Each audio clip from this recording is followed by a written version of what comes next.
Bom dia pessoal, tudo bem? Então, voltando depois dessa pausa, que foi em função dos eventos acontecidos aqui em Porto Alegre, no Rio Grande do Sul, né? Então é uma coisa que impactou muito a gente e está impactando não só a gente daqui e todo o Brasil. E eu tinha uma série de vídeos para fazer, que já estavam programados para fazer, mas que serão feitos no futuro, porque eu achei que ia ficar muito estranho eu fazer vídeos como se nada estivesse acontecendo, né? E além do mais, eu não tinha muito o que falar sobre os eventos imediatamente. Então, como a frase do Hegel, né, diz: a coruja de Minerva alça voo a entardecer. O que significa? Significa que a filosofia ela precisa de um tempo para pensar, ela não sai imediatamente, né? E agora, depois, passado esse tempo, então eu vou fazer alguns vídeos sobre essa questão, porque não dá para pular essa questão simplesmente, né? Até porque ela tem ligação com tudo. Depois eu retomarei os vídeos que eu vinha fazendo, naquela linha que eu vinha fazendo, apesar de que aqueles mesmos assuntos que eu estava programado para fazer, eles têm a ver também com os eventos, porque nesse canal tudo tem a ver com tudo, né pessoal? Até a vinheta do canal tem a ver com tudo e com os eventos de Porto Alegre, como eu mostrarei depois da vinheta, certo? Até!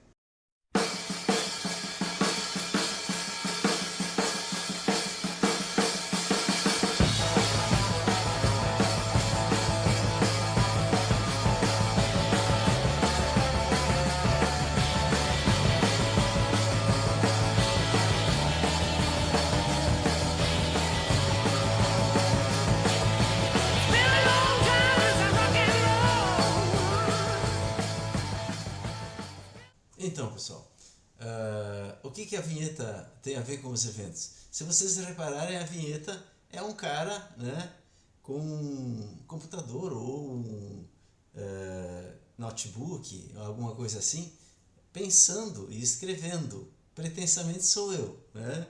O artista que bolou a vinheta pensou em mim aí pensando, e depois começa a aparecer onde eu tô. É uma cidade e logo depois vem um rio. É exatamente o rio que foi invadido. Se vocês olharem ali no início da vinheta, é o rio Guaíba, o lago Guaíba, que aparece aí. Depois a perspectiva vai aumentando e pega o planeta todo, né? Então, coincidentemente, eu larguei a vinheta uma semana antes do evento acontecido. Um evento que agora muitos dizem: ah, a gente já sabia, a gente já sabia. Mas quando eu larguei a vinheta, não me ocorreu. E na verdade não ocorreu para ninguém que aconteceria uma coisa dessa dimensão, né, pessoal? Bom, vamos então tentar analisar isso tudo sob o ponto de vista deste canal. Né? A primeira coisa que tem que ser dita do ponto de vista deste canal, tá, pessoal? Do ponto de vista desse canal, tudo que acontece no mundo é por um fim. Alguma coisa bolada e pensada e tensionada por quem? Por quem? Por algo, alguém, não me pergunte quem. Vocês podem chamar de Deus se quiserem, vocês podem chamar de natureza se quiserem, vocês podem chamar de nada se quiserem, não interessa. Pela hipótese desse canal, tudo que existe foi bolado. Então, o aquecimento global também foi pensado. Porque vocês acham que quem bolou tudo não sabia que isso ia acontecer? Ele sabia. E se milhões de pessoas estão no caminho da intenção de algo a alguém, não me pergunte quem, a história passa por cima sem dó nem piedade. A história não tem piedade. E vocês acham que o que está acontecendo hoje é uma coisa muito impactante, né? Porque nós estamos acostumados, nós controlamos a natureza. Porque no passado, milhões, milhares de pessoas já morreram em situações trágicas, né? Então, o primeiro a ser dito é isso. O que está acontecendo é em vista de um fim.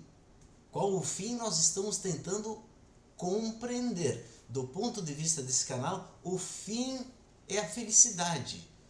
Por que nós concluímos que o fim, a finalidade disso tudo é a felicidade? É porque se o ser humano é o agente de algo ou alguém, não me pergunte quem, qual é a conotação que algo ou alguém, não me pergunte quem, coloca na mente do seu agente para aquilo que ele quer. Feliz, né?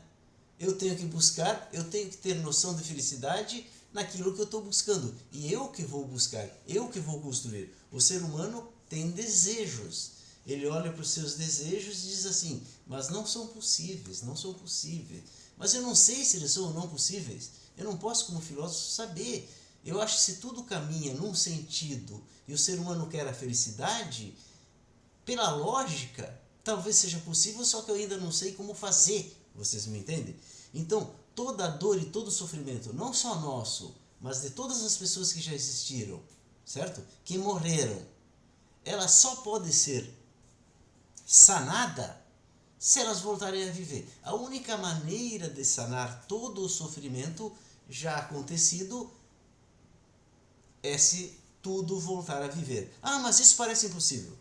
Bom, isso parece impossível à luz da racionalidade, à luz das nossas palavras e das nossas racionalidades. Mas sob a hipótese desse canal, o ser humano tem uma capacidade latente que ele ainda não descobriu, que ele está a caminho de descobrir. E talvez tudo o que aconteça, talvez não, tudo o que acontece do ponto de vista desse canal é também para acordar o ser humano para as suas possibilidades, certo? Não sei se isso serve de consolo. Independente de servir ou não de consolo, é a conclusão lógica desse canal. Muito bem. Agora vamos ao que está acontecendo no mundo, não apenas no Rio Grande do Sul, não apenas em Porto Alegre, não apenas no Brasil, mas no mundo está acontecendo uma mudança muito grande do clima. Florestas incendeiam em muitas partes do mundo, né? Inundações, morte, destruição, vento, certo? O que está acontecendo, pessoal? Uma mudança climática muito grande, muito grande. Talvez esteja só iniciando. Ela pode levar ao fim do ser humano, a eliminação do ser humano ou de grande parte do ser humano, só sobrando uma pequena parte do ser humano. Pode? Pode! Pode ser a destruição total do planeta? Pode! Mas será que é? Eu diria sim, que o planeta já passou por muitas transformações climáticas, muitas. O planeta já foi mais gelado, ele vem aquecendo. Muito antes do ser humano surgir, ele já vinha aquecendo, né? Será que isso justifica a destruição dos matos? Não justifica. Mas nós temos que saber que é um processo que já vem sendo feito e que o ser humano talvez em determinado momento ele pode ou não intervir nesse processo. Pode ser que ele não consiga intervir nesse processo e pode ser que tu vá para um outro equilíbrio climático do planeta. Veja, no meio da mudança a gente acha que é o fim, mas pode ser só um novo equilíbrio climático do planeta. Para explicar isso, eu vou só introduzir um conceito aqui, depois eu vou parar esse vídeo para não ficar muito longo, certo? Porque eu quero fazer muitos outros vídeos sobre isso, né? É sobre a questão do elétron. Como é que é o átomo, o nosso átomo, o modelo atômico. Vocês todos conhecem, né? Que tem um núcleo e tem uma eletrosfera. Tem elétrons girando ao redor do núcleo, certo? E lá no núcleo tem prótons, nêutrons, né? E aqui girando elétrons, certo? E a distância que os elétrons estão do núcleo depende da energia desse átomo. Se eu ponho mais energia no átomo, o que acontece? Os elétrons se afastam mais do núcleo. Se eu tiro energia, se eu resfrio o átomo, os elétrons se aproximam do núcleo, certo? Antigamente, quando não existia ainda a física quântica e a física relativística, enfim, a física moderna, quando só existia a física clássica, que era de Newton, o que os cientistas pensavam? Que na medida que tu botasse uma energia no átomo, o elétron ia se afastando, né? Por isso que quando tu aquece uma barra de metal, por exemplo, ela se expande, porque os elétrons se afastam, o átomo fica mais gordinho, certo? Mas acontece isso? Não acontece bem isso, é parecido, porque vocês já estudaram isso no colégio. Quando tu bota uma energia no átomo, o elétron não muda o seu raio, ele continua girando no mesmo raio, Aí tu bota mais energia, ele continua girando no mesmo raio. tu bota mais energia, ele continua girando no mesmo raio. Aí daqui a pouco tu bota mais energia, ele salta para um outro raio. Não existe esses raios entre esse primeiro raio e o segundo raio que ele saltou, não existem. Não existem. Não existe estabilidade para a eletrosfera nesses outros raios. Só existem alguns raios possíveis. Vocês me entendem? E essa quantidade de energia necessária para saltar de um raio ao outro é um quanta. Por isso que é física quântica. A física quântica descobriu que o universo é quântico, ele não é contínuo, que ele é todo em pacotes, é tudo empacotadinho. Então, se uma água sai daqui e jorra, não é uma coisa contínua, são moléculas que vão indo, são pedacinhos. E no caso do átomo também, não existem todos os raios que nós imaginamos, só aqueles possíveis onde o átomo alcança estabilidade.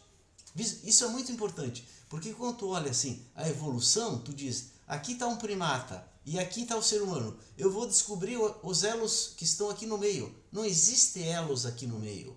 A evolução saltou desse primata para o ser humano. Como que ela faz isso? Ela acumula, se mantendo sempre parecido, sempre igual. E daqui a pouco ela salta e cria um outro ser diferente. Certo? Como que é assim? Uma mamãe primata teve um bebê diferente, mais liso, né? Que era um ser humano. Talvez morreu sem conhecer outro ser humano. E daqui a pouco as mamães primatas começaram a gerar outros seres humanos que cruzaram com o ser humano e aí se constituiu o ser humano. Vocês entendem, pessoal? A natureza, ela evolui aos saltos, não é de uma maneira contínua. Não é que o nariz do ser humano surgiu, depois as orelhas. Não. Saltou o ser humano de dentro de um primata, todo ele pronto. Lindo como a gente é até hoje, né, pessoal? Bom, o que acontece? Então, voltando para o clima. O clima é a mesma coisa. Ele vai mudando. A ação, claro que a ação do ser humano acelerou um processo que já vinha, certo? Então agora ele está mudando, e ele vai mudar muito rapidamente, mas possivelmente ele vai alcançar um novo equilíbrio. E daqui a pouco vai parar, certo? Um novo equilíbrio em que lugares da Terra vão desaparecer, certo? Se tiver gente aí, vai ter que sair ou vai morrer, certo? E outros lugares que a gente não tinha acesso, como a Alasca, por exemplo, vão descongelar e vão ser cultivados. E vai ter um outro equilíbrio climático, talvez, ou talvez tudo desapareça. Eu sou da primeira. Eu acho que vai ter um novo equilíbrio climático que vai possibilitar uma outra produção de alimentos, de coisas na Terra, para a gente alcançar o mundo de abundância que eu falo aqui, de igualdade, de abundância, que o ser humano não vai mais trabalhar, ele vai se ocupar de coisas muito mais importantes, porque as máquinas vão fazer tudo. Enfim, como vai ser exatamente, eu não sei, mas a gente vai para um novo momento, e para esse novo momento é preciso que o planeta produza mais, é preciso que ele tenha novas fronteiras agrícolas, é preciso que ele descubra novos minérios, enfim. Para isso o planeta está mudando, porque foi tudo bolado. Vocês entenderam a hipótese desse canal? Então a gente tem que olhar para a mudança climática, não simplesmente deixando ou destruindo, claro que não, mas entendendo que ela talvez seja uma mudança que nós, a nossa geração, nem veja o fim. Ou talvez a gente veja, daqui a pouco o clima ele vai estabilizar, a temperatura do planeta vai chegar a um ponto e vai parar de crescer, porque alguma coisa vai equilibrar de outra maneira. Vocês me entendem, pessoal? Imagina, por exemplo, assim, essa enorme quantidade de água que está sendo liberada. Ela vai resfriar o planeta, porque cada água que evapora resfria o planeta. Eu não vou entrar nesses detalhes, porque no próximo vídeo eu quero falar da questão mais específica que nos atinge aqui no Rio Grande do Sul, que tem a ver com a floresta amazônica e com as mudanças climáticas que estão acontecendo lá na floresta amazônica. E que é um assunto muitíssimo importante, que o Brasil tem que se voltar e o mundo tem que se voltar. Certo, pessoal? Mas nesse vídeo eu apenas quero dizer o seguinte, que nós estamos no meio de uma mudança climática. Não existem culpados disso, né, pessoal? Ou se existe, é todo mundo. Ninguém é inocente. Ninguém é inocente. Todo mundo quer consumir, todo mundo quer viver, todo mundo quer ser feliz. E quem bolou isso, alguém, não me pergunta quem, sabia disso. Sabia disso. Então, tudo está nos seus planos, digamos assim. Planos que a gente está aqui tentando desvendar nesse canal. Eu com a ajuda de vocês aí. Né, pessoal? Apesar que vocês não opinam muito, vocês deveriam opinar mais aí, dizer no mínimo se estão gostando ou não. Aliás, por falar nisso, um seguidor desse canal um dia me encontrou e disse: eu acompanho lá os seus vídeos e tal. Eu acho que tu devia fazer um dia um vídeo, né, uma live com os integrantes do canal que queiram fazer perguntas, ou te criticar, ou não concordar, ou enfim, essas coisas assim. Depois a gente vai aqui editar, tirar fora aquelas partes ruins, né? Para deixar um videozinho legal, né, pessoal? Então eu acho que eu vou fazer um dia um vídeo assim também, convidando, claro, quem quiser participar para um debate sobre as questões levantadas nesse canal que se chama Bem-vindo à Terra. Tá, pessoal? Então até o próximo vídeo.